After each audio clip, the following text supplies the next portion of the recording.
So this Saturday, you're going to be at the Kauffman Center of the Performing Arts performing. And I will say, if people say, "Oh, I've never heard of a Kirk Whalum song," you've definitely heard you play your saxophone. I was just doing some research on you, and I had no idea that you played the saxophone for Whitney Houston's "I'll Always Love You." I did. It's funny. It ends up at the time we did it. It was a little. At the time I started touring with her, which was for 7 years. It it appeared to be, number one, serendipity, of course, but it also appeared to be a sort of a distraction, because I was on my little engine that could, jazz train, and I had already made a couple of records, and things were starting to happen. So when I got that call to do that tour, it was a big decision, whether or not to do it, because I had a feeling it was gonna, sort of disjunct, kind of be on a separate track. And it was, of course, a lovely, great, awesome global track, but at the same time, in a sense, it was at the expense of the momentum that I had begun to build as a jazz artist. So long story short, I got back to that eventually, and of course, I truly miss her. But the kind of calling card of that record, "I Will Always Love You," I have over 30 records, right? And I can talk about my records, and people say, "Oh, that's nice." But if I say, and I play the solo on "I Will Always Love You," they're like, "Oh my God, oh my God." And by the way, that solo was the saxophone solo that's been heard by more people than any other saxophone solo in history. That solo. Yeah, and man, I can tell you more about how that happened, if there's time. Now I want to know though, when you were recording that, did you know what you were doing? Did you know the impact that it was going to be and how many billions and billions of people would listen to it? Right. There was no way that any of us would have known how big "I Will Always Love You" would become. I had done a little work with Dolly Parton, believe it or not. And, so she wrote that song, and it was big when she did it, but little did anybody know. But she insisted, by the way, on singing the song live to the film. And, and that was a very, very, very big deal. But even bigger deal was the fact that she insisted on having her band, us, play live as she sang live to the film. That's not that's not a thing in film, because there's too many variables. You probably know a lot about the film industry, too many variables to risk trying to make a record at the same time as you're doing a movie. So it just wasn't happening. So here we are. Here I am able to say, because of her, that the little solo I played on that record, yeah, and that applies to every single member of that band. I could list them by name, but that is a testament to just how much one person a difference that person can make in your life. Wow, my goodness. That is an amazing story. Are you in the Guinness Book of World Records for your saxophone? Because you need to be. My mother agrees with that. My mother lives in Kansas City. Helen and Norma Rogers, hey, hey. My Hey. stepdad, yeah, I love them, miss them. I get a chance to see them when I come to Kansas City. Well, we were there for Christmas and had a ball. But yeah, I think my mom would be the one behind that petition to get me in the Guinness Book of Records for that Yes. solo. Well, let's get that petition started. So I didn't know that you had Kansas City ties. I was going to ask you what type of ties you have to Kansas City, because obviously Kansas City is a big jazz city, the Culture, 18th and Vine, the Blue Room. I can keep on naming the venues. So are you from Kansas City, or is it just some of your family lives here? I am not from Kansas City in the flesh, but I am from Kansas City like anybody else who names the name jazz. You are from Kansas City, you're from New York, you're from New Orleans, and in my case, from Memphis, which is where I'm actually from. But, so many of the luminaries and the path makers, the foundational figures in this music called jazz were from Kansas City. And so I feel a very visceral connection with Charlie Parker and Jay McShann, and I could go on and on, because the music that I literally make my living playing, though my version of it is more kind of on the pop side of things. I grew up listening to R&B, Stevie Wonder. Still, my connection through the blues, of course, was the Memphis thing originally, where I'm from. those things that were sort of workshopped and perfected on 18th and Vine, yeah, that music, I'm from there.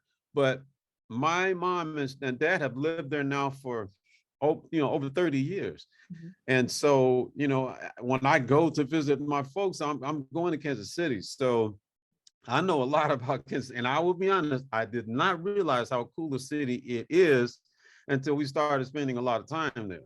Yes. Okay. So since you are from Tennessee and you come here to Kansas City, who has the better barbecue? That You on I the knew you were spot. gonna I knew you were gonna go there.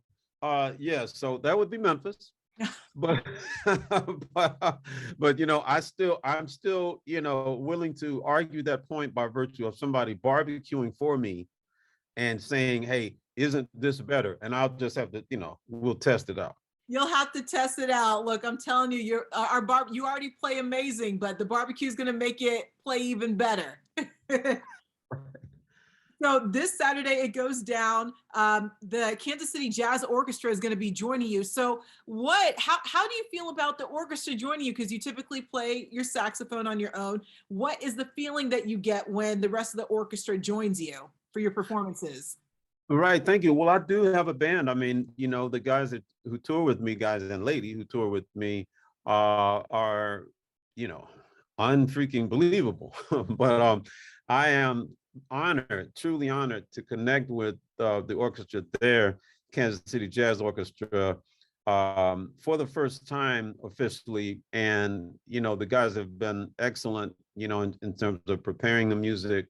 I'm really excited. And to answer your question, really, in terms of format, the big band is a completely different, more powerful format. Like you got all those musicians behind you, four trombones, four trumpets, all that power, and then a really good rhythm section. So, there was a time when, when the big band was, that's how you heard jazz, whether it was Duke Ellington, another Kansas City dude. I mean, Kent Basie, another Kansas City guy, or the other big band leaders.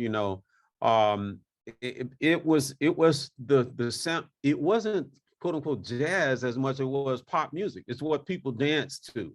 Mhm. You could equate it to anything that's being played on the radio right now. But that's what it was. In fact, there was a big deal about them starting to record that music and people buying the records, because the big band leaders are like, ho, what you got there? Don't let people record it. Then they won't come out and hear us live at the big ballroom downtown Kansas City or in Memphis or wherever. Don't let them record it. But then it kind of got to, oh, I see. So they're recording it, then people will buy the records and we can still then come back and visit. I had no idea that big bands didn't want their music recorded. That's very interesting. Well, because just think of it like this, that technology wasn't really a thing, Mhm. until it was. And before that, it was like, okay, you get a notice in the paper, the Jimmy Lunsford band is playing down at the whatever Mhm. at 18th and Vine. And, then you would go and hear them. And that's how you heard them. You didn't hear them on the radio so much as you heard them live, and then maybe on the radio, but you definitely weren't able to buy any records of theirs because there wasn't a thing. So when that became, it's just like now with, people like, I don't want to have, you can't stream my music. But then you have to realize, hold on, that means that every single person has access to you on their phone, which is in principle a good thing. It's just a matter of getting them to share the wealth, whether it's Spotify or whomever. As you know, NDRE and others have highlighted the fact that we don't make nearly as much money as we should from the streaming of the music. So our income went way down when the whole streaming thing came out. But imagine that is the type of thing that they see change caused by technology when people started making records. Wow, I had no idea. That's very interesting. Very interesting. So, Mr. Whalum, so for your show this Saturday, it's called Just the Two of Us. And so, what type of music, if people are familiar with your albums, and what type of music can they expect for Just the Two of Us with the big band? Right. So the title came from the old Grover Washington song, "Just the Two of Us," and yeah, right. And so the band director and everybody there, thought this would be a great, signal for people that what they're going to hear is, yes, is rooted in the tradition, but that's also very much popular. You know, um, not all old school. It's going to be stuff that people can relate to right now. And so that the good news is that, yes, if they have my records, they'll hear some stuff from my records, things that I've written and recorded over the, let's say, last 10 years, though I have records from, 30 years ago. Yes. But yeah, it'll be, very, very, what's the word I'm looking for? Contemporary is the word I'm looking for. Very contemporary stuff, though we will go back on a couple of things and go back to the old school for folks who love the music that was made in the 40s and 50s. That's called jazz. And some of them say, hey, that was the last jazz ever made. No, we're continuing to make this music. And it's awesome. There's some great artists out there, some of whom are from Kansas City, like Norman Brown.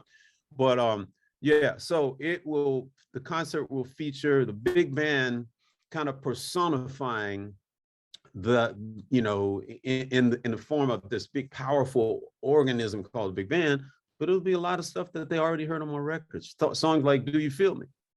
Okay. Well, I'm looking forward to it. I should be coming to your show. My dad might fight me because I said I'm going to take my mom with me to your show, but my dad might want to go. So I might have to give it for date night for my parents. So we'll see how it works out. But I look forward to seeing you this Saturday at the Kaufman Center of the Performing Arts, just the two of us. Anything else that you want to add? Do you have social media where people can follow you? Kaufman Center for the Performing Arts. Y'all got to be there, please. Yo, you know how we do. Let's get on the phones now and call everybody and tell them, hey, Kaufman Center for the Performing Arts. So Kirk Whalum, you can type that name in any social media, KIRKWHALUM, Whalum, and Kirk Whalum, you'll get me. I'll pick up the phone. Yes, can I help you? Kaufman Center. Go follow him. Go get your tickets for this weekend. And I feel like we just need to start that petition right now to get you in the Guinness Book of World Records. How does that sound? That'd be great. I mean, I would rather have those royalty rates come up on Spotify, but I'll take whatever. Okay. We'll take whatever. We got to start baby steps first, right? Exactly. Well, Mr. Whalum, I appreciate your time. Looking forward to seeing you this weekend, and you have a great day. Thank you for your time. Nice to meet you. Nice to meet you as well.